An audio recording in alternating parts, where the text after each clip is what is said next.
Welcome to Health Oddity, the show that strips away the jargon and hype surrounding all things health and fitness to help you live a long, strong and energetic life. Lining up at the bar this week, here's Peter Lant, Paul Bassett and James St. Pierre.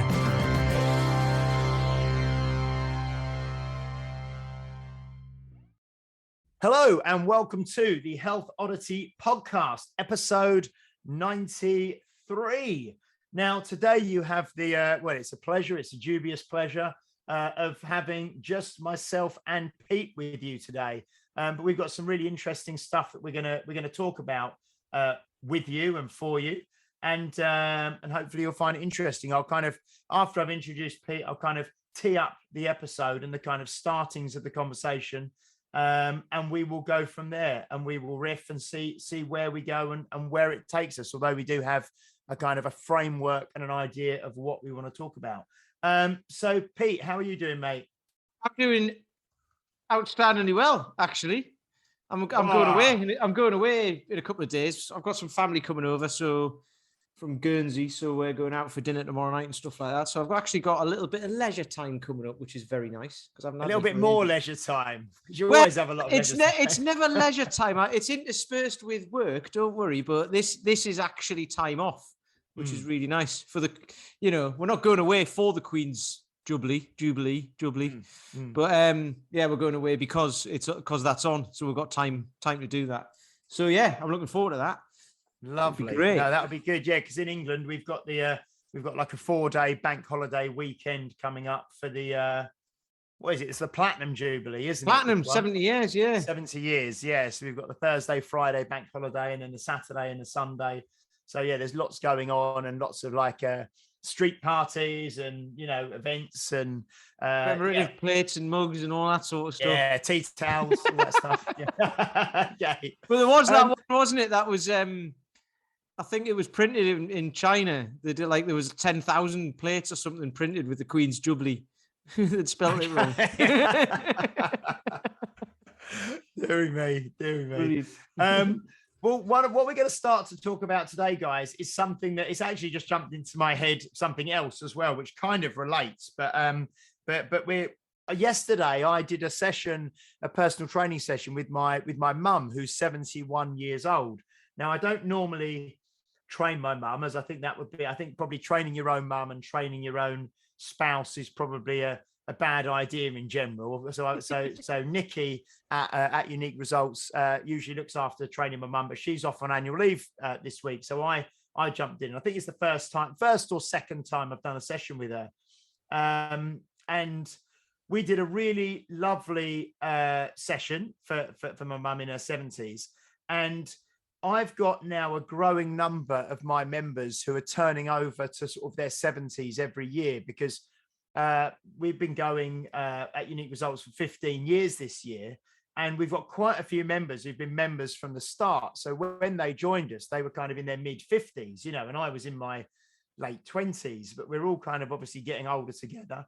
And so now every year we have probably 2 or 3 members tick over to 70. So you don't realize that we're all kind of getting older, but we were going to kind of have a conversation around training as you get older and as you reach your maybe 60s and 70s. And I'm going to give some sort of ideas around the way I structure training for people in that demographic. But I was just before we came on air, I shared a little quote with Pete, which I heard on a podcast the other day, and I might butcher it a little bit, but it's the essence was, you see a lot of people in their maybe their mid 50s trying to train the way they see people training in their mid 20s on like Instagram or something like that, or YouTube. And that's sort of like a surefire way to either burn out or to get injured, or to not have a particularly good time of it.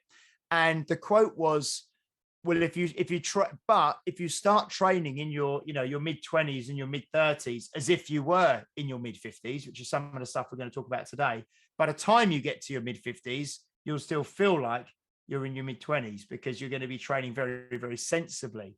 So that's kind of the framework to begin with. And then as a secondary sort of aside, I've had lots of people messaging me this week about the new Top Gun movie, Maverick. And I know that I think Chris Denning in Canada went to see it the other day. I know lots of people have messaged me about that. And Tom Cruise, of course, now I think he's 59 actually. So he's turning 60 very soon. And if you've seen the film, he's obviously in great shape as well. So that kind of was quite interesting that that's out, and lots of people have messaged me. Pete, right before we go into the nuts and bolts of the actual session that I did and the way I structured it, I know you've got lots of chaps that you train with who are probably 40s and 50s. What's the kind of oldest person you work with at the moment? The oldest person I work with at the moment is 56 or 57. Yeah. There's a couple of guys that age, and then everyone else is sort of my age, like mid 40s, mid to late 40s into their early 50s. But the guys, one of the guys, Steve, I think he's 56, almost 57, and he's been training with me for about 5 or 6 years. And he's way stronger now than he was 5 or 6 years ago, because we just started out taking it very easy. And now he's pressing. So he's the guy who's got nothing on him. So I've been posting videos of some of my guys, and there's one guy, Byron, who presses the 36 for reps and the 40 for reps, but he's a big bloke. And he's 49, he's nearly 50. But he's just naturally muscly.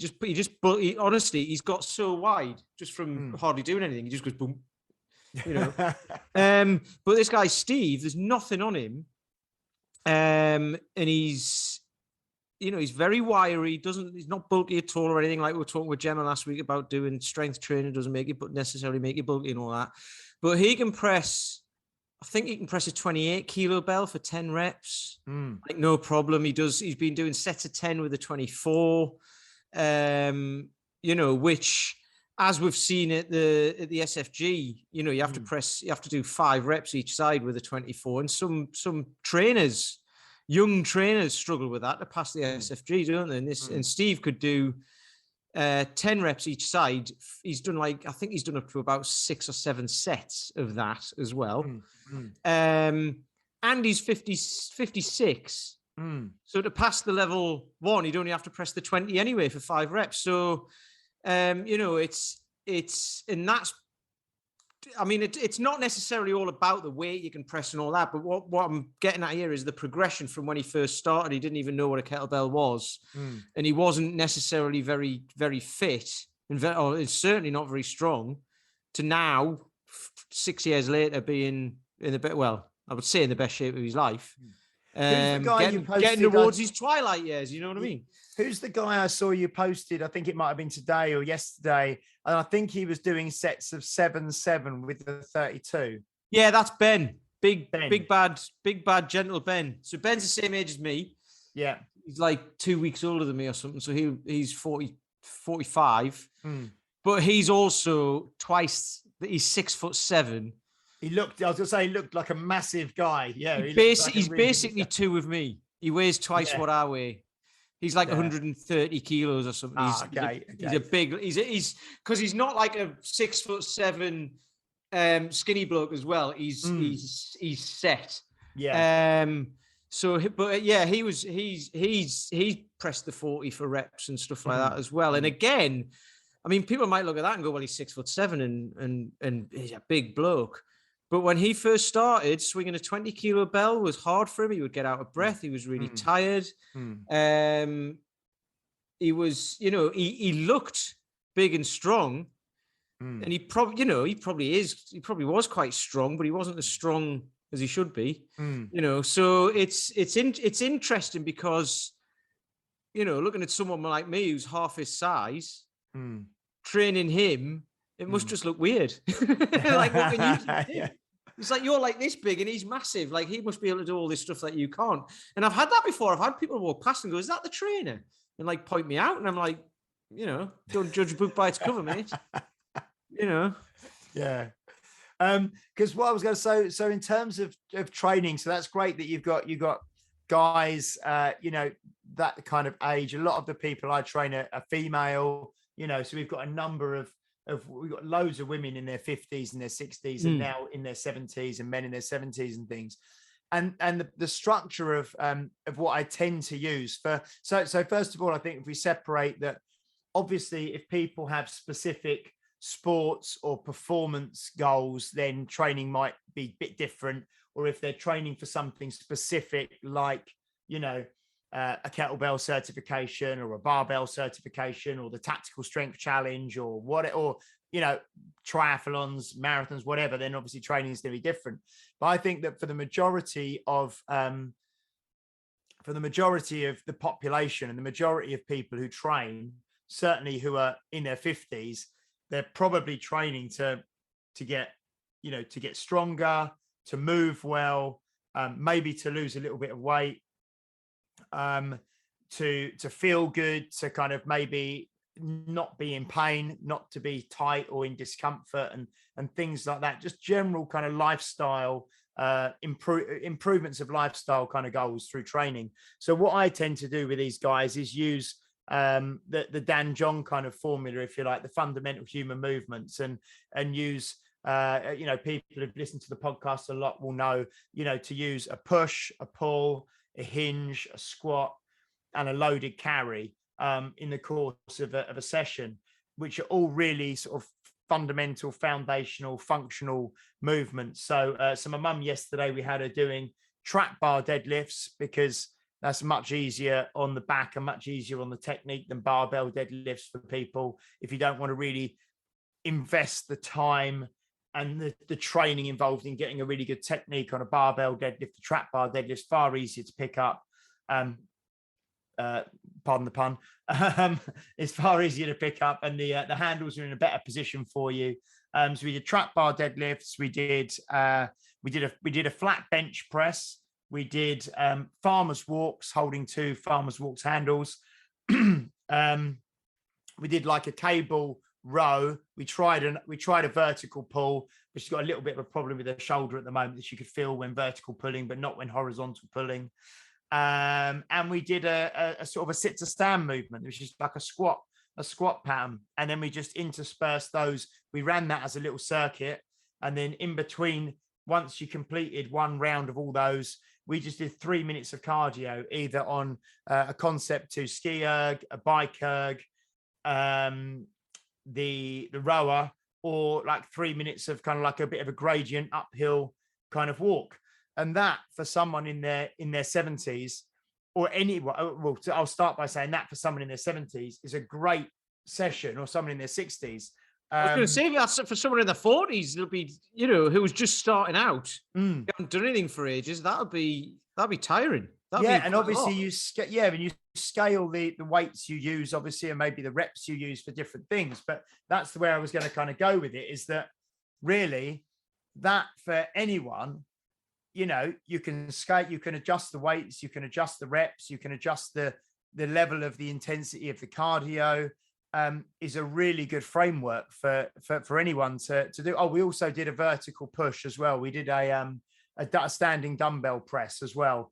Because I think, in my opinion, for kind of like, obviously Pete was just talking about overhead pressing with his guys, but I think that for older people, and for anyone really, vertical press in terms of pressing something up overhead is probably far more, again, to use the term, functional and appropriate than a horizontal press, you know. So if you can get people pressing overhead, or if you can press overhead as opposed to horizontal press, you know, I think that's really, really good as well, especially for women and for, you know, for men as they get older. Because we talked last week, obviously, about the DEXA scan and things like that. So when you're in your 60s and your 70s, you really want to try and preserve that bone density. You really want to try and preserve the you know, your muscle density, your muscle mass. And my mum also mentioned yesterday, you know, that what she's noticed and her husband have noticed is they're both in their 70s now, is that, you know, grip is something that kind of tends to go as you get older, you know, like even the simple things of like opening jars and stuff in the kitchen, you know, so yeah, so things like the farmers walks and the deadlifts and things like that are great for just building and maintaining that kind of dexterity and the grip strength. which is really, really good. So all that stuff you've just mentioned there, because like you might be thinking like, okay, she's done some deadlifts and she's done a bit of like some squats, a squat pattern, and she's done some loaded carries and all that. So what does that give you? You know what I mean? But then think about it, if she goes to the shops and she has to carry some bags, open a jar, like you said, with a bit of, so the deadlifts will help with the grip strength. If she drops something on the floor, you see people in the 70s have them little things, don't they? The arms that they have to pick stuff off the floor with. But if she drops something off on the floor, she can go and pick it up. Not something heavy. I mean, just having the mobility to be able to bend down and pick something up without screwing her back up and all of that. You need strength, you need mobility, you need flexibility for all that sort of stuff. So, people, because you can look at this stuff and go, well, that's gym work. What's that got to do with anything? And it's like, actually, because functional training isn't, well, when I first started being a PT, it was all about functional training and everyone was doing all this jumping around and stuff like that. It's like, well, what's functional about it? And nobody knew. It was just a term. Whereas it's basically just, training to be able to do those fundamental movements. And it depends on who you talk to, but there's like 5 of them or 6 of them or 9 of them or 100 of them. But there's like, what is it? There's hinge, squat, push, pull, and then everything else. That's and then there's sort of loaded carry, and then some people separate, don't they? Like the vertical push, horizontal push, vertical pull, horizontal pull, and then you've got as well like some people use lunge or gait, don't they? Locomotion but they're kind of all. But you just said something there actually that I just thought one thing I could have done more. She did get on the floor at the end to stretch, but I know that, even just the action of getting onto the floor and getting back up off the floor, something like it doesn't have to be a strict Turkish get up, but even if you do those level changes, like some of the exercises you can do standing, some you could do like in a tall kneeling or a half kneeling position, some you could do on the floor.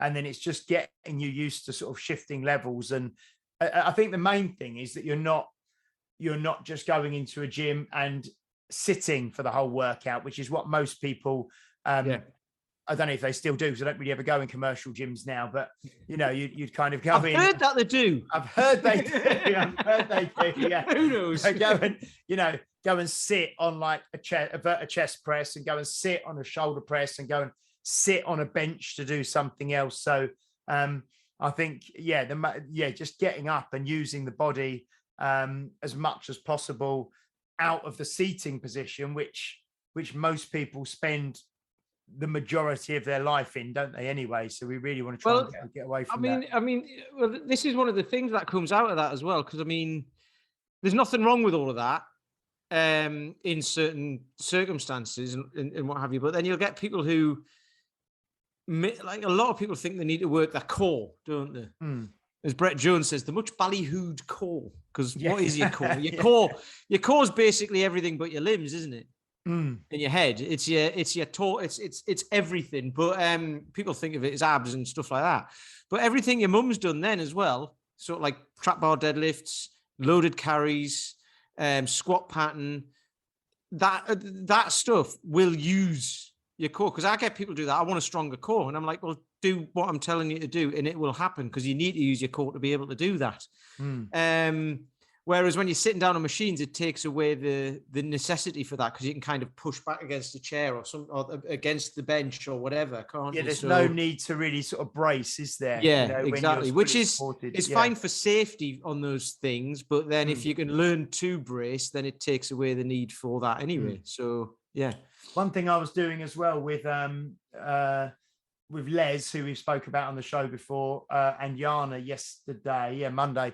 I've started doing these standing on like a Reebok step or something, and then stepping back one leg and sinking into like a lunge, and then stepping back up. And then so Les is in his 60s now.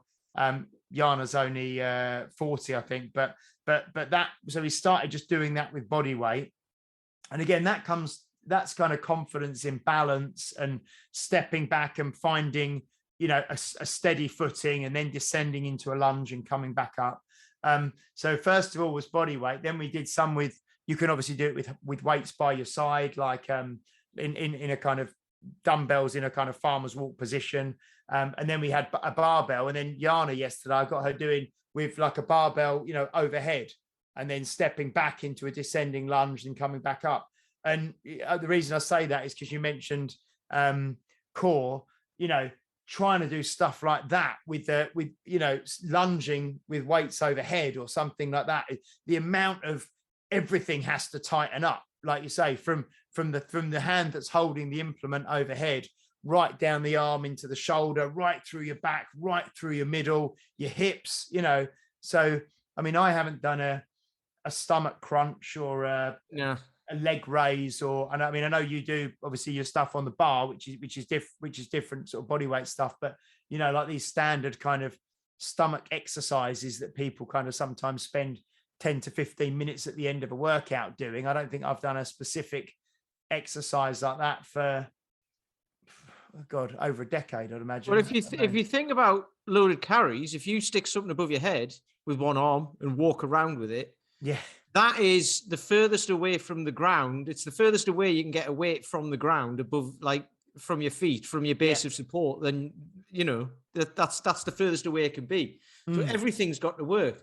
And I say that because there's a guy who I used to train, Paul Hurley, Mr. Rugby Tots, who's moved to Devon. So I was in Devon a couple of weeks ago, and he saw that I was there. So he said, "I'll pop by on your way home." He's living in Tiverton now. So I went to see him, and he did lots of running. He's the guy who lost 50 kilos, and he did lots of running and what have you. And he ended up hurting his Achilles. He got really strong. So he had a bit of time off, and then he joined this gym, and they were doing some stuff. And me and him used to do a load of carries around the park. And he asked he got a trainer in the gym, gave him a program. He said, "Can I do a load of carries?" And apparently she'd said, "Well, no, because that'll do nothing for you." Yeah. So he said that to me, and I was like, "Okay, she might not value them, whatever. That's absolutely fine, but they will do something for you." And he'd asked because he knows he's got the benefit from doing them before, so he got her to put them into his program. But yeah, I mean, all you have to do is one set of I love the loaded carries, as you know, and all the stuff. And if you just do one set of either kind of like suitcase carries or farmer's walks or like a wrapped walk or an overhead walk, and you just do it with a half decent kind of weight for you, then there's no way that you'll say they don't do anything for you, is there? You can you feel it through your whole body, So yeah. I often say that to people. I mean, what is life all about? And it's about picking stuff up and taking it from here to there.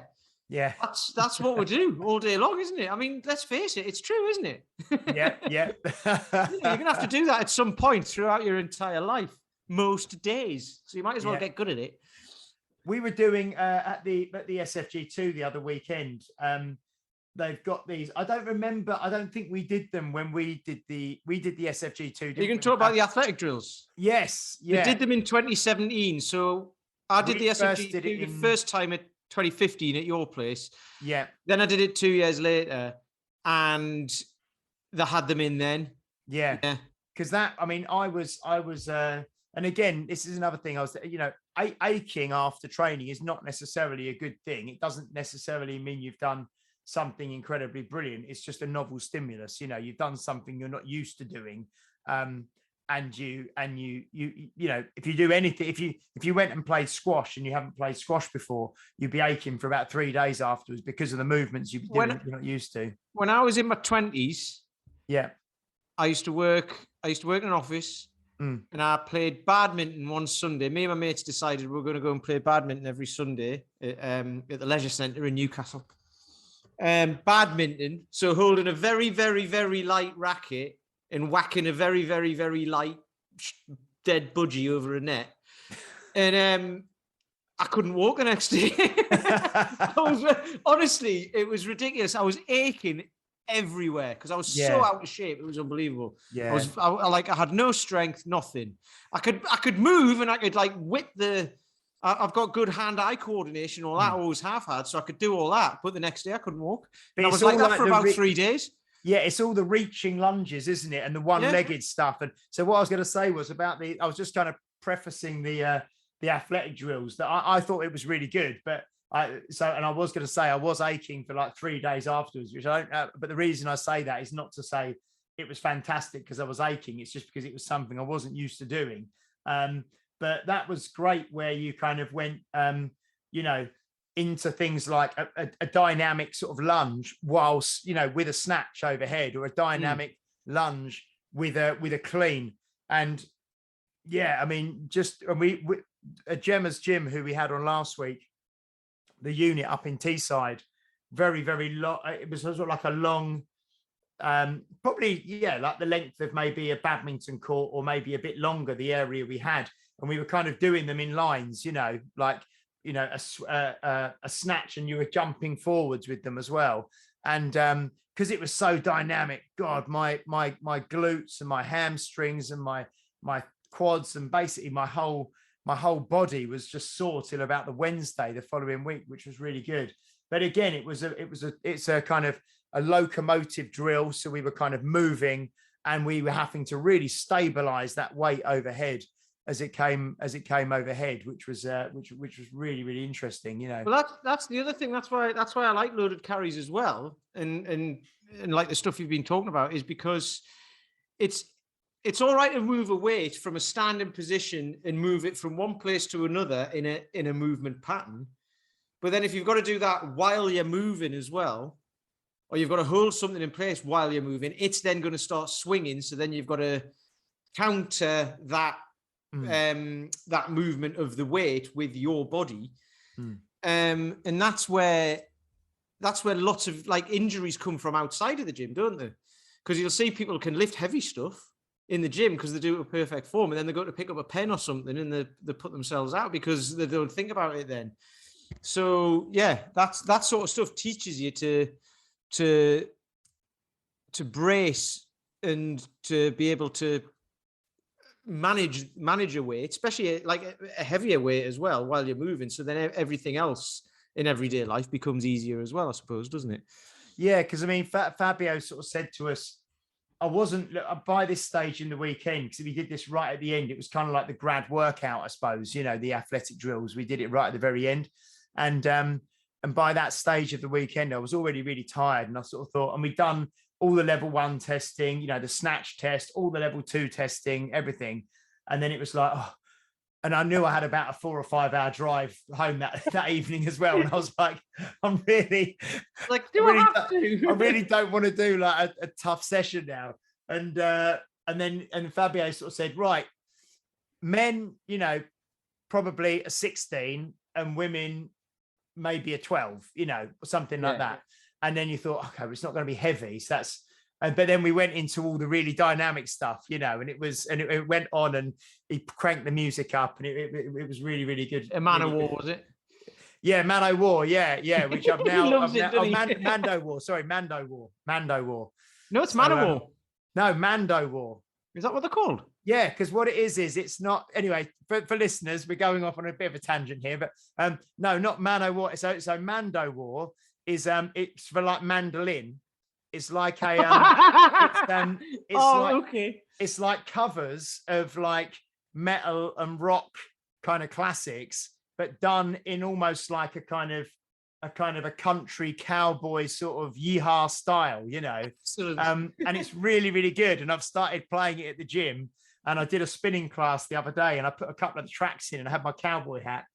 And so they did a cover of like, Motorhead, the Ace of Spades, and they do Sweet Child of Mine. They do some old Pink Floyd stuff. They do, it's really good fun. Mando War, Mando War, and they're on Spotify and everything. They're actually a German band. Excellent. But yeah, you have to have a look. Yeah, because then when we drove back from Teesside, I drove back with Lauren and Alex, and we basically had about 2.5 hours of their music playing in the car. So it was nice. It was good fun. Yeah. Something else I was going to say for today as well. So just to recap kind of what we've said so far in terms of if you're going to structure training, because we know that not everyone has a coach, a personal coach, or may not even go to a facility or a gym or be a part of a club, but maybe people train at home and things like that. So if you think of, like we said, you know, push, pull, hinge, carry, push, pull, hinge, squat, and loaded carry, when you start putting together your sessions, you won't go far wrong. And in terms of rep ranges and stuff, say for example, for my mum, everything was sort of between 5 and 10 reps, you know, as a standard per set. And the loaded carry, I've got like a 15-meter track, so it was there and back, you know, sort of 30 meters loaded carries. That will kind of give you an idea of how to structure things as you put them together. And something else I've been talking to my members about this week, or a few members this week, and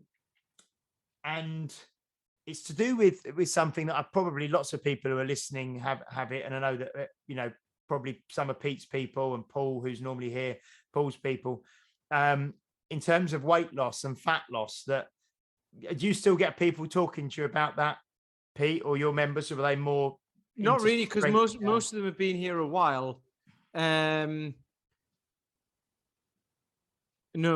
I don't actually. No, I don't really talk about it that much, because if I bring it up, it means I'm basically telling someone that it looks like they need to lose weight. So if someone asks me about it, and we've done it, you know, still obviously do it, but we just don't focus on it because it's not usually the thing that people want, or they've got other things to sort out first before that.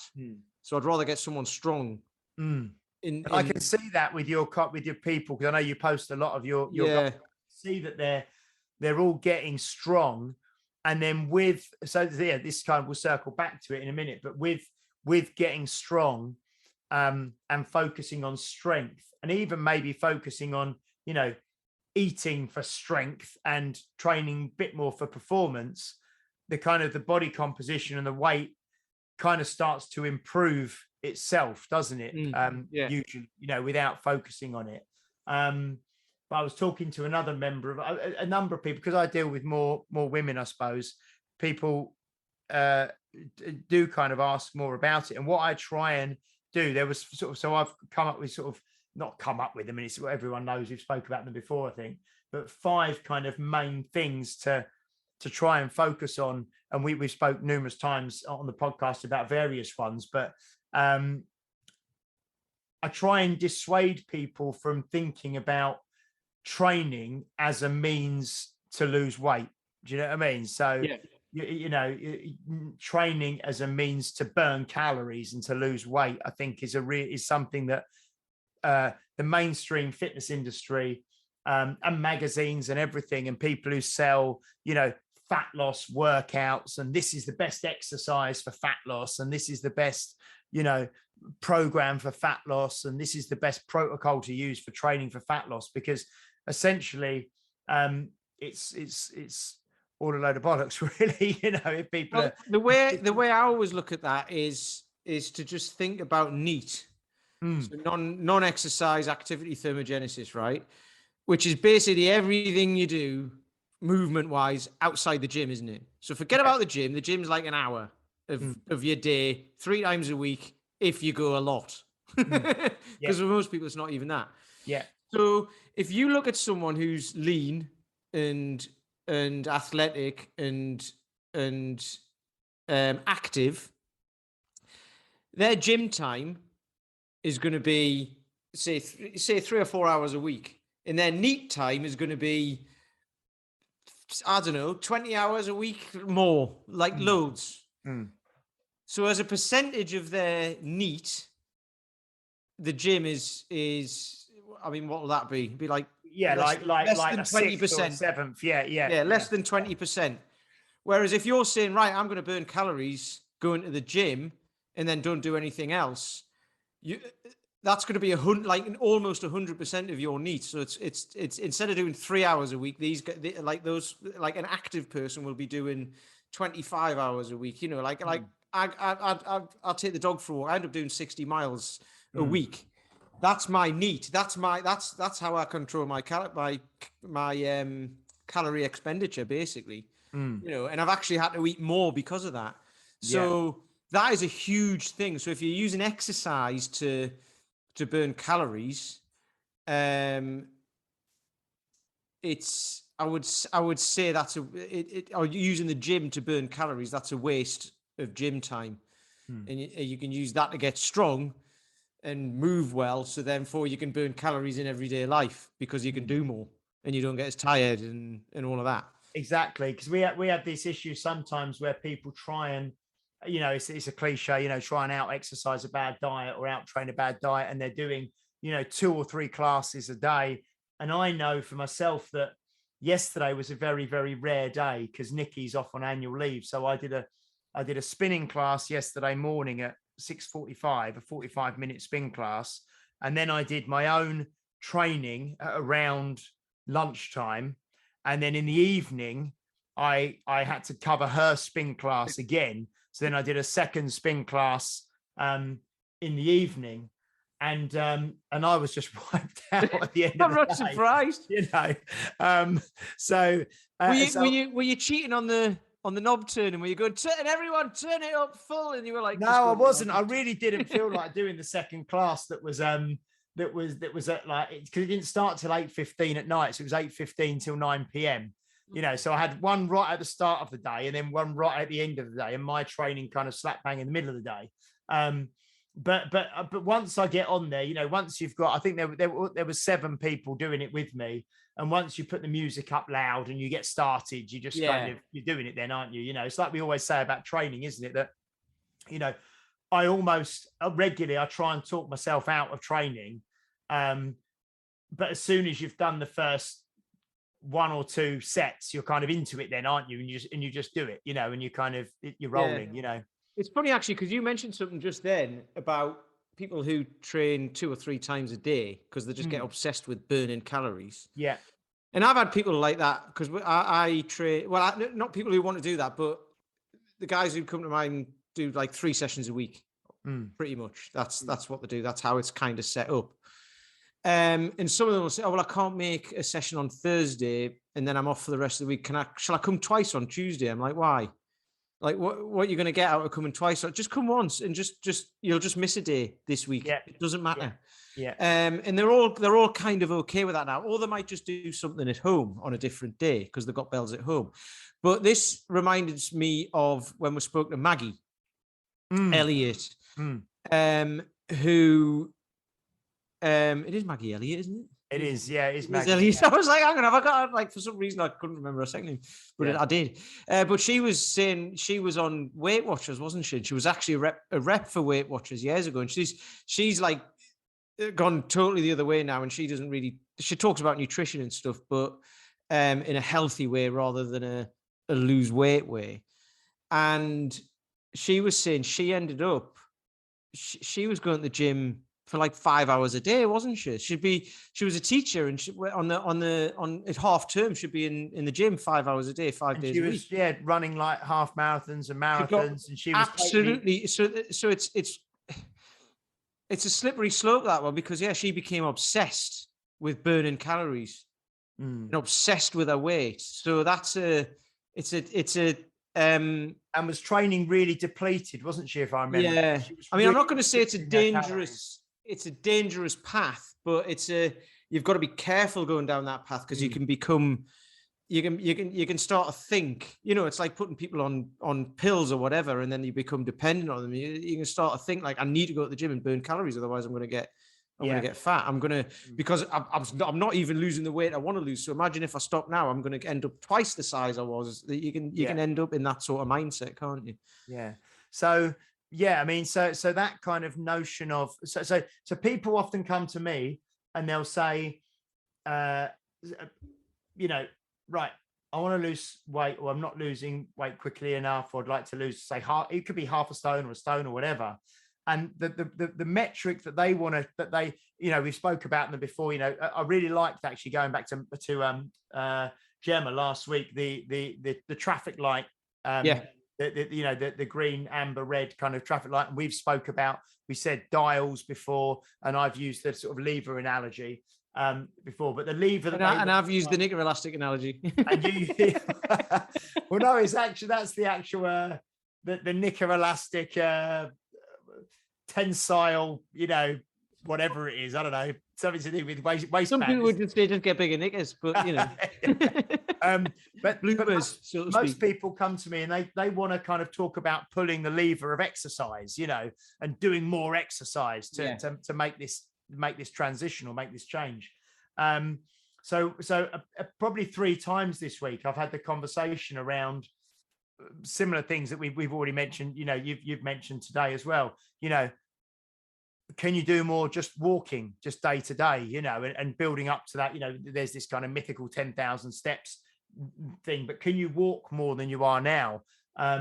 Even if it's, you know, half an hour extra day or 2 15-minute walks, or you know, an hour walk at some stage, because we also have. I said about trying to walk for half an hour, and someone said, oh, well, I can't do an hour. Could I do 2 half an hours? I'm like, well, yeah, of course. Or 4 15 minutes, or, you know, just whenever you go out and just walk more to the shops and all that kind of thing. So that's the first thing I kind of mentioned is the steps. Water intake as well. And we've all spoke about this so many times, stuff that's free that people don't probably do enough of, but that will make a difference. And then obviously rest and recovery and sleep. And I talk a little bit more about that with them. And then the overall thing of being in a calorie deficit or a slight calorie deficit. And it doesn't mean you have to track everything you eat, but essentially if you want the scale weight to come down and it's not, then you're not in a calorie deficit. You know, you're either maintaining, you know, so if you're taking in more calories than you're burning, you're in a calorie surplus, your weight will go up. And sometimes people will want that to happen. Men who want to get bigger and put on more muscle will want to be in a calorie surplus so they can build more muscle and their weight might go up. They might be, you know, in a calorie balance where you're kind of, which is kind of where I am. And I think it's where I listened to the podcast that you did with Paul, where you kind of said that you pretty much hover between, was it like 73 and 75 or something? I'm 72, 73. Sorry, there's a fly buzzing around my head. Around, yeah. You know, so you might be able to hear that on the microphone. Actually, it's a big so if you're kind of constant, no, I can't hear it, but I can see it. If you're constantly at that kind of, you know, 72, 73, and I'm pretty much, you know, I'm more like sort of 76, 77, you know, I'm fairly constant. I'm not suddenly 75 and then 80, you know, I'm fairly constant. So I'm kind of in I'm at a maintenance calorie level, you know? Yeah. I think I'm going to go out on a limb here and say you are probably more disciplined than I am with nutrition, right? And the reason why I say this is because I'll probably drink more than you, because I drink more than I should. I just always have done. It's just the way it is. But it's not. Well, you like it, you enjoy it. I don't drink half as much as I used to, and I think it's you know, and it's I'm not trying to justify it. What am I trying to say? It's not a problem. Put it this way: I haven't got a drinking problem. But the reason why I'm saying this is because what Gemma said last week about keeping it amber. So I use like I say, we joke about it, but I use my belt line on my boxers. Yeah. And because for me, that is simple, right? So this week is a prime example, right? I've got no more sessions this week. It's Tuesday now. I'm out tomorrow night for dinner because I've got family here. Then Thursday, we're driving up to Yorkshire. We'll be going walking. We'll be going walking up hills and stuff like that. We're doing 10, 15 miles a day. But then I'll be having beers in the evening, crisps, nuts in the pub, and then dinner. Probably have a pizza one night. You know, might get a curry or something, or we'll eat in a pub and big burger and chips and stuff like that. Big breakfast, go for a walk, what have you. So I'll be drinking more than I usually would this weekend. Not loads though, probably like a couple of beers, but like more nights than I usually would. Yeah. And then we'll get back Sunday, and then next week I'll be back to normal. Yeah. But so that's not what I do every week. But the fact that I'm going to do it this week and I'll probably take more calories in and all that doesn't really matter, because by the end of next week, even if I have put a kilo on, I'll have lost it again because my body will find that homeostasis because I'll be back within where I was.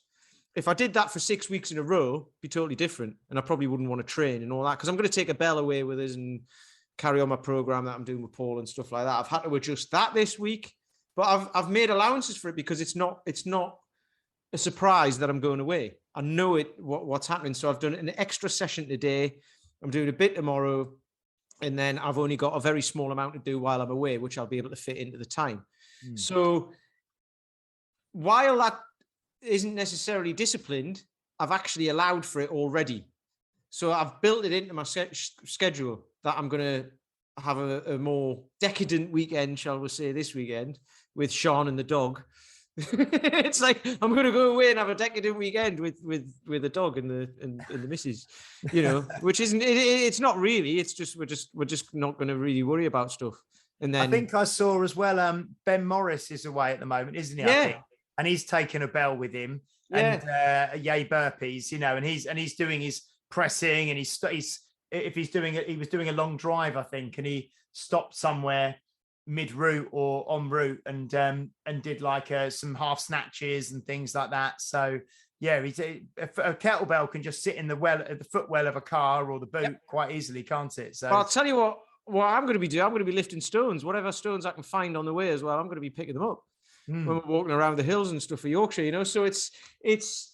I mean, the reason why I would say that was because when you were talking about, hovering around the same way in the traffic lights, or wanting to pull the lever of exercise more. It's not. It's pulling the lever of discipline, I suppose, and saying I am going to go and do this, but then I'm going to stop.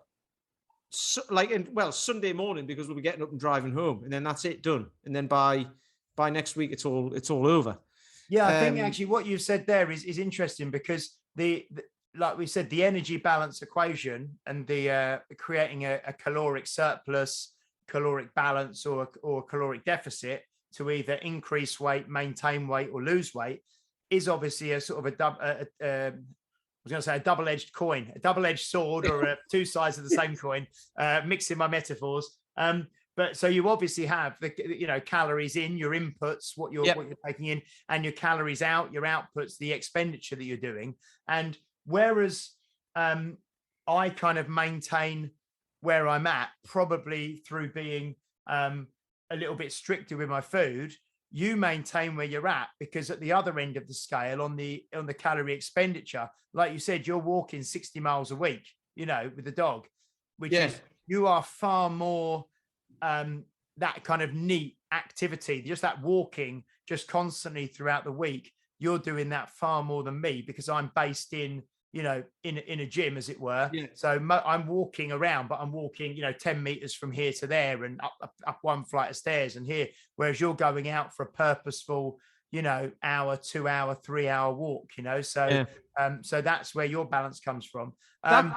You just reminded me of something else there. And this goes with what I was saying as well, because there's a lot of people who I've spoken to in the past don't get this concept of say you eat, you need 2,000 calories a day, whatever it is. We'll use 2,000 because it's easy to work out, but you need 2,000 calories a day.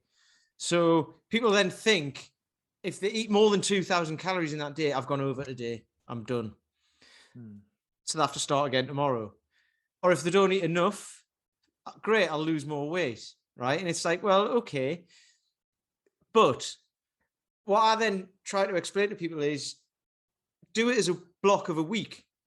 So it's 2,000 calories a day because you can bank calories and use them up and all of this sort of stuff. So you can have 2,000 calories a day, which is 14,000 in a week, right? If you eat 1,700 a day, Monday to Friday, you've saved yourself 1,500 calories, haven't you?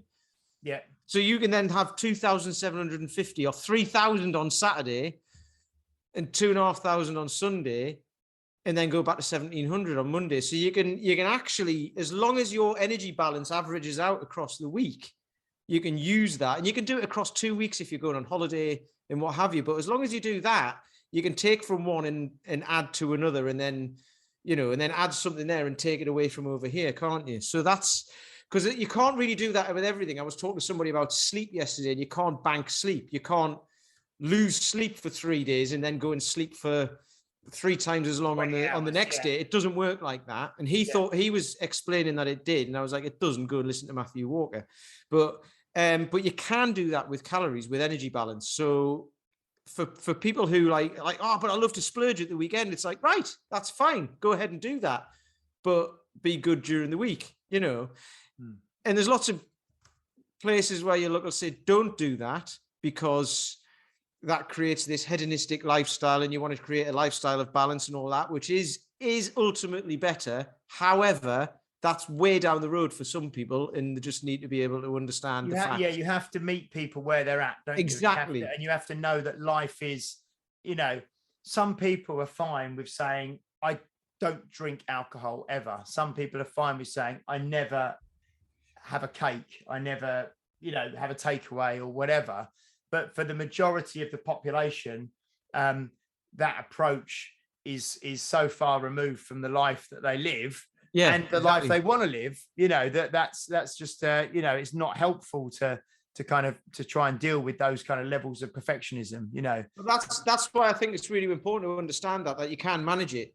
It's just a numbers game, and it's as simple as that. I mean, it is, but it's not easy to do.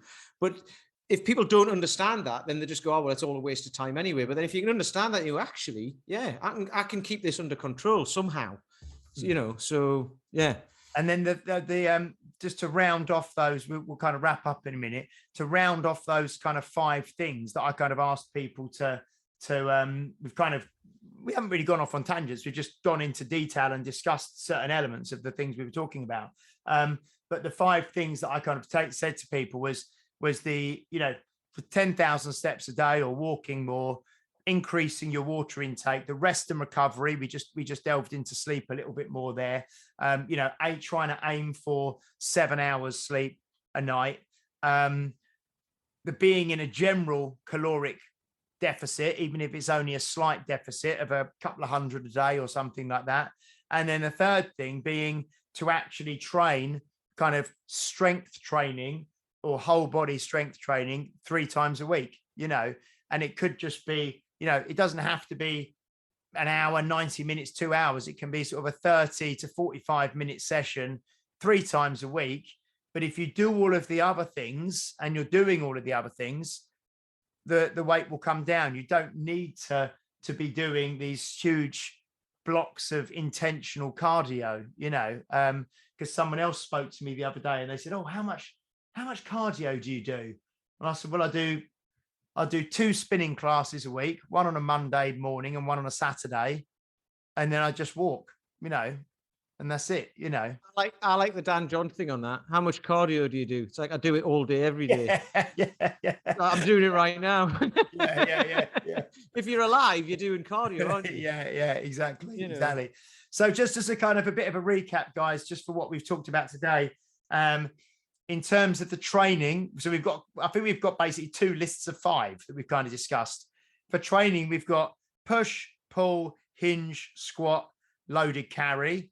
And then there's an additional thing there, which we mentioned, which is trying to get on the floor often and get off the floor. So it could be a Turkish get up, or changing the levels that you're training at, either standing, tall kneeling, which is kneeling on both knees, half kneeling, which is 1 knee on the floor, 1 foot on the ground, or laying on the floor, you know. So that's kind of a good idea, a good way to kind of make sure you've got a well-rounded program. And then the 5 things that we spoke about in terms of to help you, you know, lose weight or reduce body fat is that, you know, the 10,000 steps, loads of water, 7 hours sleep per night, strength training 3 times a week, and ensuring that you're overall in a caloric deficit. And you will know if you're in a caloric deficit because your body weight will consistently come down. It might not come down. And this is the thing, like day to day, there's going to be fluctuations. If you weigh yourself every day, you might see that you go down by a pound, then you go up by 2 pounds, then you come down by half a pound, then you go up by 2 pounds, then you come down by 3 pounds. But if you track a trend over, you know, if you are going to weigh yourself daily, it's entirely up to you. You might track a trend over 30 days, you know, or 14 days to 30 days. And if it's not coming down, then you are not in a caloric deficit, you know. that's straightforward. So you need to adjust either your inputs, what you're taking in calorie wise, or your outputs, what you're doing exercise wise. But I wouldn't recommend massively increasing the outputs. It's far easier to look and try and be a little bit more diligent on the inputs than just trying to burn calories for the sake of burning calories. But yeah, hopefully that's given people, given you guys something to think about. It might have just reinforced things you already knew. It might have reminded you of things that you knew but you'd forgot, or it might be new information. I'm not sure. Might put you to sleep. Who knows? Might put you to sleep.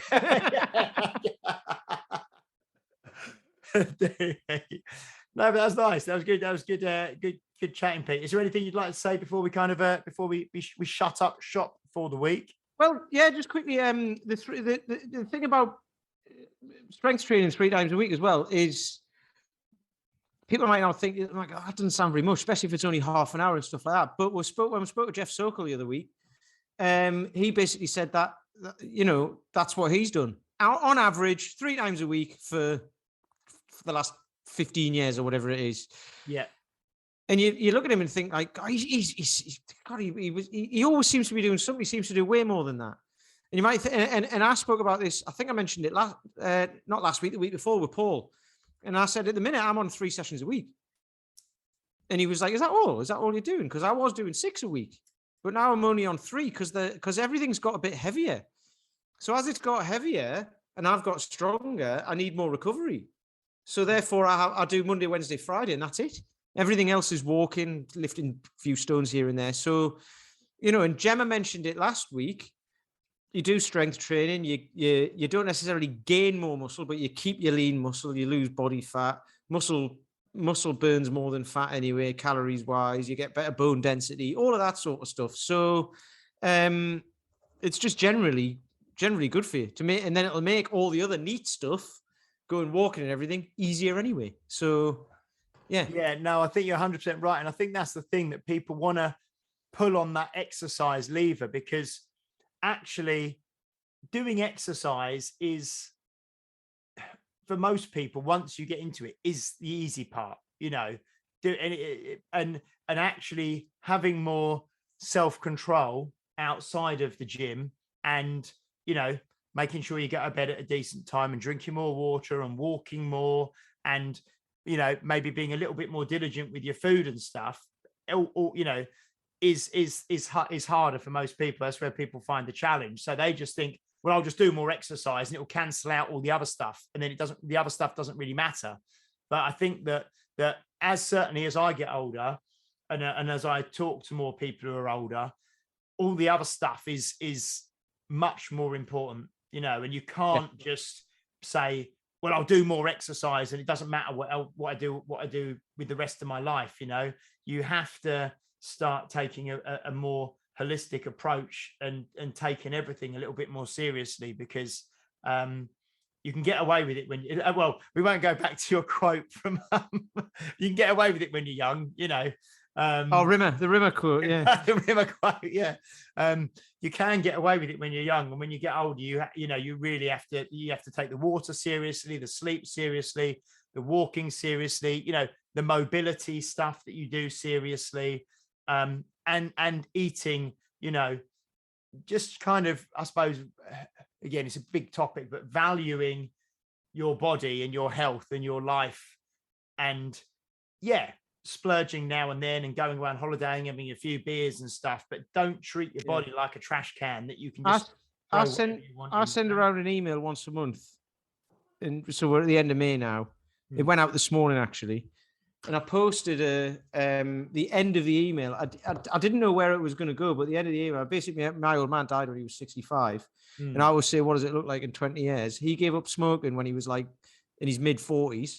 The age I'm at now, but he didn't live a very healthy lifestyle and he died 20 years later. So if I'm looking at that now, I'm like, what does it look like in 20 years? And I was like, I don't want to be in the position he was in 20 years time, which is going to be dead. So, that was that. I really thought about this yesterday, and we say that pretty much every podcast. What does it look like in 20 years?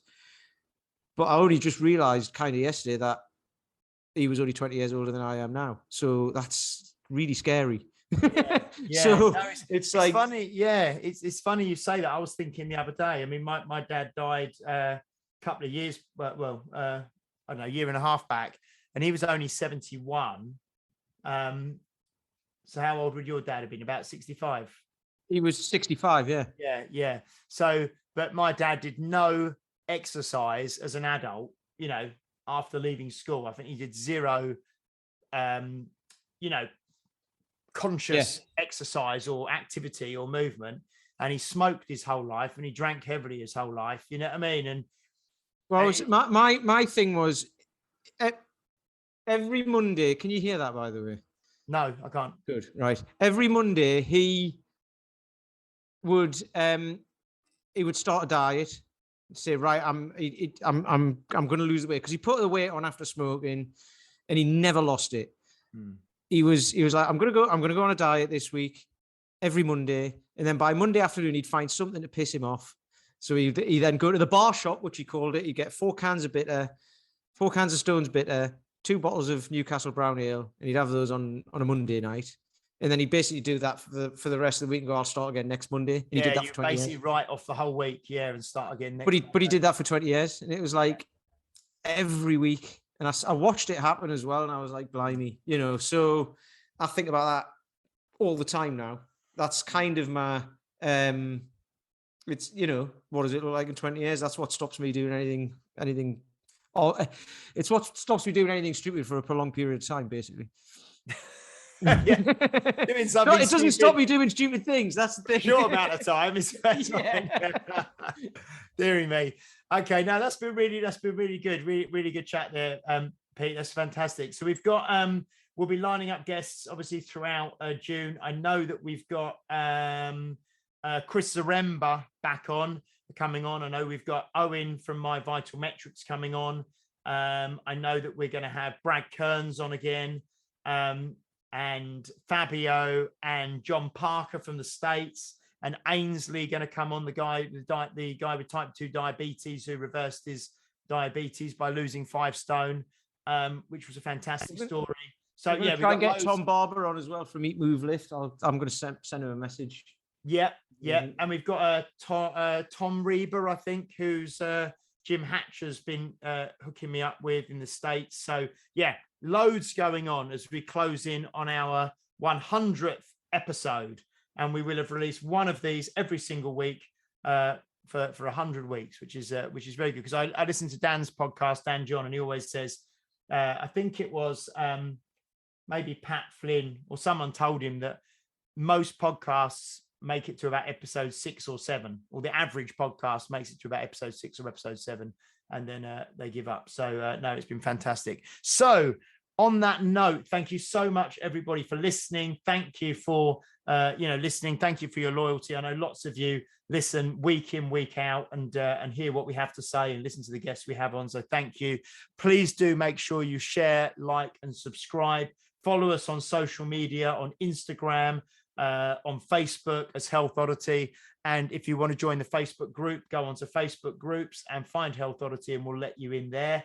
And if I haven't said it already, I don't know if I have, leave a review if you're listening on a platform that allows you to do that. And we will see you next week. Thank you. And if you're in the UK, happy Platinum Jubilee weekend.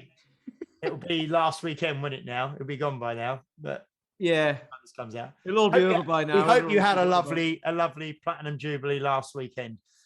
Take care, guys. See you next week. Bye-bye. You've been listening to Health Odyssey with Peter Lant, Paul Bassett, and James St. Pierre. To get your regular fix of hype-free health, you can subscribe and leave a review wherever you get your favorite podcasts. You can find out more on today's and other topics at healthodyssey.com, or find us on Facebook or Instagram by searching for Health Oddity.